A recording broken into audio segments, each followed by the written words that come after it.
शिव मां पार्वती से वार्तालाप कर रही हैं।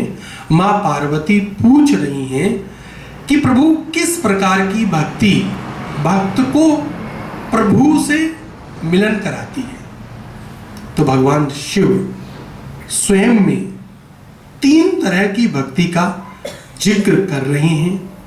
मां पार्वती और शिव की यह चर्चा निश्चित रूप से प्रत्येक भक्त को पी लेनी चाहिए।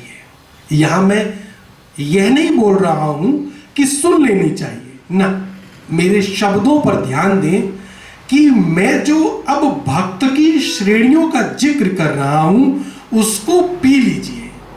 उसके पान से ही आपको सिद्धियां प्राप्त होंगी।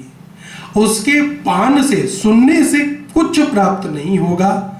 उसको पान करने से ही आप इस संसार में जो प्राप्त करना चाहते हैं वह प्राप्त कर पाएंगे। और यह मैं निश्चित रूप से कह रहा हूं, यदि इन 3 श्रेणियों को आप समझ गए तो इस संसार में कुछ भी प्राप्त करना आपके लिए असंभव नहीं, सब संभव है।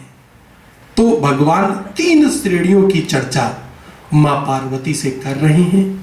प्रथम भगवान शिव बोलते हैं, पहले स्तर पर वह भक्ति है जिसमें कि हम केवल और केवल मूर्ति पूजन करते हैं। अब ध्यान से इसको समझिए और अपने अंदर उतारिएगा, क्योंकि यह 3 स्तर जो मैं बताने वाला हूं यही तय करेंगे कि हम कितना लंबा सफर करने वाले हैं। क्या हम ईश्वर के दर्शन कर पाएंगे? क्या हम कभी ईश्वरी कृपा को प्राप्त कर पाएंगे? ये 3 स्तर की भक्ति यदि आप समझ गए तो आपको इसके अतिरिक्त जीवन में कुछ नहीं समझने की आवश्यकता है। प्रथम स्तर पर भगवान शिव बताते हैं कि हम जो मूर्ति पूजन कर रहे हैं, सुबह उठते हैं, हम देवालय गए और मूर्तियों की पूजा करी, यह भक्ति का प्रथम स्तर है। इससे हम अपने अंदर की सोई हुई भक्ति को जागृत करते हैं, किंतु इससे हम अपने शिवत्व को जागृत कर सकते हैं क्या? तो वह नहीं है। हम इससे केवल अपनी भक्ति स्वरूप को जागृत कर सकते हैं कि हम जा रहे हैं देवालय और वहां जाकर मूर्ति पूजन कर रहे हैं। तो मां पार्वती जी कहती हैं कि इस संसार में तो यही सब चल रहा है।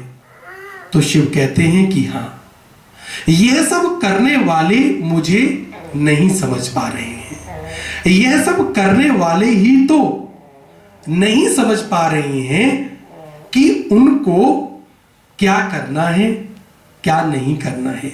मूर्ति पूजन करने वाला व्यक्ति किसी की जेब काट सकता है, लेकिन यह गलत है। तो यह प्रथम स्तर की भक्ति है कि हमने देखा लाला जी आए दुकान पे, उन्होंने मूर्ति को धूप बत्ती दिखाई, इसके बाद 5 का सामान 10 में बेचा। तो यह तो प्रथम भक्ति हुई, इससे शिवत्व की प्राप्ति तो हो ही नहीं सकती। अब द्वितीय स्तर की भक्ति क्या है? तो भगवान शिव कहते हैं द्वितीय स्तर पर वह भक्ति हुई जिसमें कि हम विभिन्न मूर्तियों से ध्यान हटा के एक मूर्ति पे लगा रहे हैं। अब 10 मूर्तियां हमने लगा ली, उनका पूजन किया, ठीक है, सबको हमने साधने का प्रयास किया, ये प्रथम स्तर हो गया।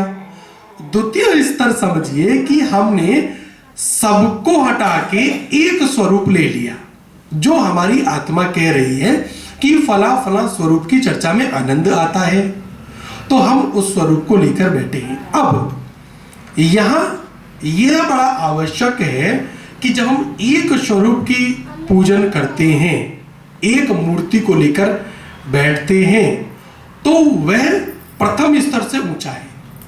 वह व्यक्ति कहीं ना कहीं छल कपट से दूर रहेगा और उसकी आत्मा निश्चित रूप से सही और गलत उसको बताएगी कि लाला जी आपने फला फला से इतना ले लिया तो गलत किया, आप उसमें से एक हिस्सा सेवा पे लगाइए।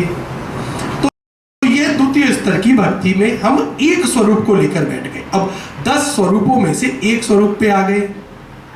तो अब सबसे उच्च स्तर पर जो भगवान शिव बताते हैं, इसको बड़ा समझने का प्रयास कीजिएगा।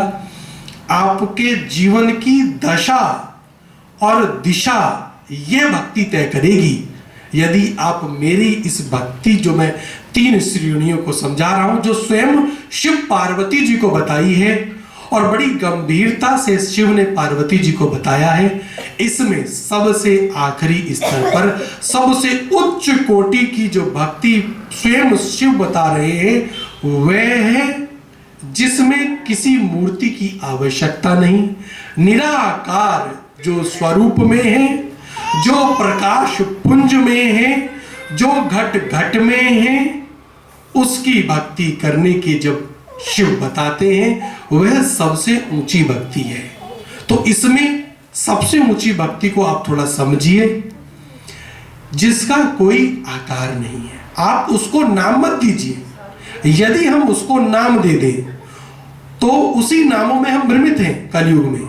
और यही कारण है कि हम बोलते हैं कि हम इतनी भक्ति करने के बाद भी परेशान हैं, क्योंकि हम जो सर्वोच्च भक्ति स्वरूप है उसके दर्शन नहीं कर पा रहे।